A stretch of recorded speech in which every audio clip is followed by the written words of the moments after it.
नमस्कार दोस्तों। मार्केट यहाँ पे फाइनली यहाँ पे फिर से क्लोज हो चुका है और यहाँ पे देखेंगे तो गिरावट किस तरह की देखने को मिल रही है। देखिए यहाँ पे बैंक निफ्टी ही सबसे मजबूत कंपोनेंट है जो कि 0.6% ही गिरा है।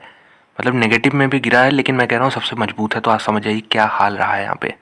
निफ्टी 1.5% डाउन है, लेकिन आज आप लोग यहाँ पे अपना पोर्टफोलियो रिटेल इन्वेस्टर आज यहाँ पे खोल के देखेगा तो मेरे ख्याल से one of the worst days ये होगा पिछले 4-5 सालों में, हालांकि कोविड के बाद इनफैक्ट वर्स्ट डे होगा, क्योंकि रिटेल इन्वेस्टर इन्वेस्ट करता है ज़्यादातर स्मॉल कैप में, मिड कैप में, और इनमें भी अगर कैटेगराइज करें तो पीएसयू बास्केट हो गया, रेलवे हो गए, रेलवे स्टॉक्स हो गए, और ऐसे स्टॉक्स जो कि काफ़ी छोटे प्राइस से काफ़ी बड़ी यहाँ पे जर्नी उन्होंने सफ़र की, तो वो स्टॉक्स आपके पोर्टफोलियो में रहते हैं। तो एक बार मैं आपको इंडेक्स दिखाता हूँ ज़रा, यहाँ पे ध्यान दीजिए कि मिड कैप इंडेक्स कितना गिरा है। मिड कैप इंडेक्स यहाँ पे 4.5% गिरा है, 45,971 पे बंद हुआ है, यानी आज के दिन ही 2100 पॉइंट का करेक्शन देखने को मिला है। ये देखिए 4.5% इंडेक्स गिरा है, और इंडेक्स से कहीं ज़्यादा ही आप लोग का यहाँ पे पोर्टफोलियो गिरता है। स्मॉल कैप 5.3% गिरा है, और माइक्रो कैप इंडेक्स तो पूछिए मत, सबसे जो छोटा इंडेक्स है वो सबसे ज़्यादा गिरा है, 6.17% कह सकते हैं। तो जो सबसे छोटा वो सबसे ज़्यादा गिरा है, उससे थोड़ा सा बड़ा यहाँ पे उसमें थोड़ी कम गिरावट हुई है। रिस्पेक्टिव में कह रहा हूँ, यहाँ पे निफ्टी भी 1.5% आज लुढ़क गया। मतलब निफ्टी से बड़ा क्या होगा, सब लार्ज कैप है उसमें, तो निफ्टी 1.5% लुढ़क गया है, माइक्रो कैप 6% लुढ़का है। तो डेफिनेटली आपका पोर्टफोलियो मैं मानता हूँ कि कहीं 5 से 10% के बीच में ज़्यादातर लोगों का यहाँ पे आज यहाँ पे करेक्शन देखने को मिल रहा होगा। और बताऊँ तो अभी 2.99% यहाँ पे गिर के क्लोज हुआ है यहाँ पे। तो डेफिनेटली कुछ यहाँ पे कम गिरा है, लेकिन जो बाकी लोग हैं यहाँ पे वो थोड़ा सा यहाँ पे एक चीज़ सतर्क हो जाएं कि इस तरह की भी गिरावटें आती हैं। बहुत सारे हमारे जो न्यू इन्वेस्टर्स थे, जो कि ज़्यादातर स्टूडेंट्स थे हम कह सकते हैं, वो कोविड के बाद आए, उनको इस तरह का फॉल का कोई अंदाज़ा नहीं होगा। तो उनको मैं बता दूं कि इस तरह का भी फॉल आता है, और क्वालिटी नेम हमेशा आपको काम आएंगे। अगर आप क्वालिटी आपके पोर्टफोलियो में नहीं है तो आप यहाँ पे फंस जाएंगे। या तो आप इतने स्मार्ट इन्वेस्टर हो कि जो 10 वाला 100 का हो गया, उसको आप यहाँ पे 10, 20, 30, 40, 50 तक खरीद लो। नहीं तो अगर आप 80, 90 पे खरीदते हो, उसके बाद ये 100 वाला घट के 60 या फिर 70 पे आता है, तो फिर आप परेशान हो जाओगे। तो दोनों कैटेगराइजेशन देख सकते हैं कि आप या तो थोड़ा सा अर्ली पिक करें स्टॉक्स को, अगर आपको करना है क्वालिटी पे कंप्रोमाइज़ करनी है तो थोड़ा अर्ली पिक करें, या फिर ना ही करें लो क्वालिटी स्टॉक्स को। तो करना किधर चाहिए, देखिए एक इस तरह का दिन आता है तो इन्वेस्टर्स के मुंह में पानी आ जाना चाहिए यहाँ पे, और पैनिक नहीं करना चाहिए, सबसे बड़ी चीज़। बाकी 90% जनता पैनिक कर देती है, और ऐसा नहीं कह रहा हूँ करेक्शन यहाँ पे रुक जाएगा, डेफिनेटली अभी चार्ट पे देखेंगे, हो सकता है इंडेक्स और टूट जाए, उससे फ़र्क नहीं पड़ता। लेकिन जब भी इस तरह के मैं मौके देखता हूँ, इस तरह की गिरावट देखता हूँ, तो जो स्टॉक्स मेरे रडार पे रहते हैं, जिसे मुझे लगता है कि ये स्टॉक काफ़ी भाग गए थे, अच्छी क्वालिटी के स्टॉक्स हैं, मैं ले नहीं पाया, उन्हें मैं टारगेट में रखता हूँ कि उनमें भी करेक्शन इसी बहाने हो जाए। लेकिन इनफैक्ट जितना ये सब गिरते हैं स्टॉक्स, बाकी सब वो उतना गिरते भी नहीं है। तो आपको यहाँ पे चार्ट दिखाता हूँ मिड कैप इंडेक्स का। ये देखिए मिड कैप इंडेक्स है, आज गिरावट जरूर 4.5% की हुई है, लेकिन ऊपर से देखेंगे तो कुछ गिरावट नहीं है दोस्तों। यहाँ पे ये देखिए चार्ट इसका, तो ये क्या शानदार पैटर्न यहाँ पे इसने बनाया। बीच में इस तरह का फॉल आया था, उसी तरह फिर से रिपीट हो रहा है। अब कोई कंफर्मेशन नहीं है कि यहाँ पे बीच में इस तरह आया, उसके बाद फिर इस तरह तेज़ी आई तो फिर से तेज़ी आएगी, नहीं, कोई भी कंफर्मेशन यहाँ पे इस तरह का भी बायसनेस नहीं लेके चलना है। कंसोलिडेट हो सकता है, और भी गिरावट आ सकती है। तो और गिरावट आती है तो जाएगा किधर, देखिए सबसे पहले इस समय ये अपने सपोर्ट पे है। सपोर्ट मैंने क्यों कहा इसको, क्योंकि यहाँ पे देख सकते हैं 2 बार यहाँ पे कैंडल लो बना है, इधर भी रेजिस्टेंस बना है। तो पहले जो रेजिस्टेंस था वो सपोर्ट की तरह काम कर रहा है। इसको अगर ब्रेक करता है यहाँ पे, तो इसको मतलब 45,800 को ये मिड कैप इंडेक्स ब्रेक करता है, तो फिर ये 43,300 तक आएगा। और ये तो माइनर बता रहा हूँ, बीच में मेजर सपोर्ट आपको नीचे देखने को मिलेगा अराउंड 40,800। तो यही चीज़ है कि 5,000 पॉइंट का करेक्शन बन सकता है, इसके लिए भी रेडी रहिएगा। और ये आज कल में नहीं, कुछ थोड़ा सा ड्यूरेशन में हो सकता है इलेक्शन तक ये चले।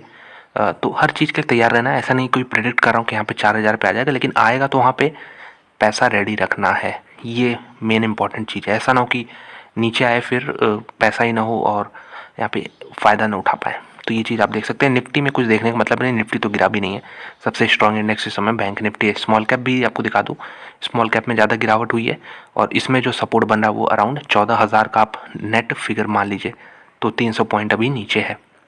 अगर इसको भी ब्रेक कर देता है फिर यहाँ पे 13,120 का लेवल है, 13,120। तो ये सब इंडेक्स के हिसाब से लेवल मैंने बताए। स्टॉक्स में आपको मिड कैप में दिखा दूँ, मिड कैप में भी काफ़ी कंपनियों में गिरावट हुई है। यहाँ पे बेसिकली रेलवे स्टॉक्स देख सकते हैं कि राइट्स 15 15.5%, एडलवाइज ये देखिए इस पर तो आरबीआई और रेगुलेटर्स का यहाँ पे चल रहा है। आईआईएफएल हो गया, एडलवाइज हो गया।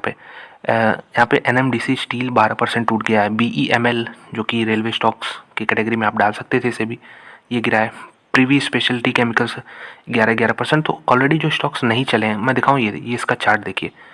क्या आपको लगता है कि ये चला है यहाँ पे आरबीएनएल राइट्स की तरह? यहाँ पे जो जर्नी था वो इधर था, इधर नहीं। तो ये चला भी नहीं, उसके बावजूद गिर रहा है।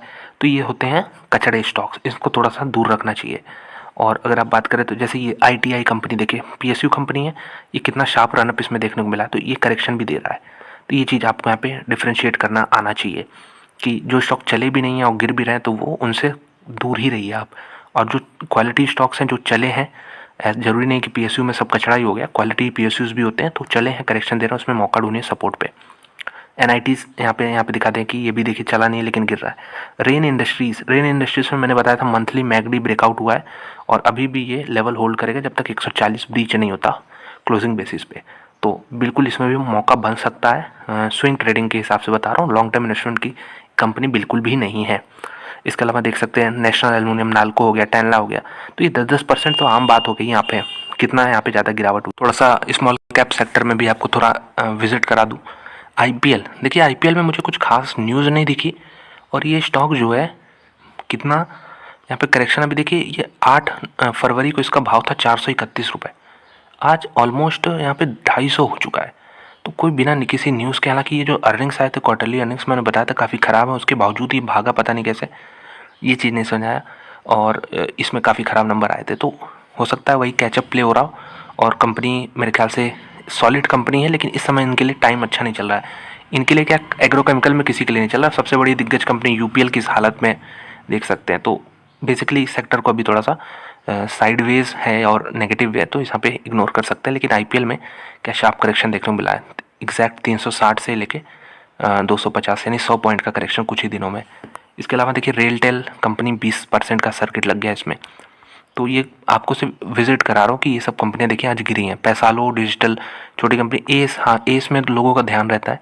एस में दिखा दूँ तो इसमें रनअप शार्प हुआ था, इसमें करेक्शन बनता है, कोई डाउट नहीं कि इसमें करेक्शन हो रहा है तो कोई गड़बड़ हो गया, नहीं ऐसा नहीं, करेक्शन बनता है। और यहाँ पे सपोर्ट जो है मैं मानूंगा, यहाँ सपोर्ट नीचे इधर 875 है, तो 875 भी अच्छा लेवल होगा ऐड करने का।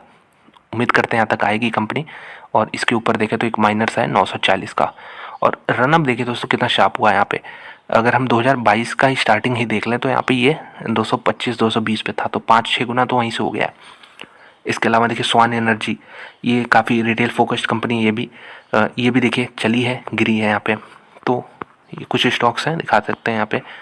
काइटेक्स गारमेंट्स, तो बहुत ही ज़्यादा यहाँ पे शार्प करेक्शन 10-10, 12-12% तो बहुत कॉमन आज देखने को मिला है।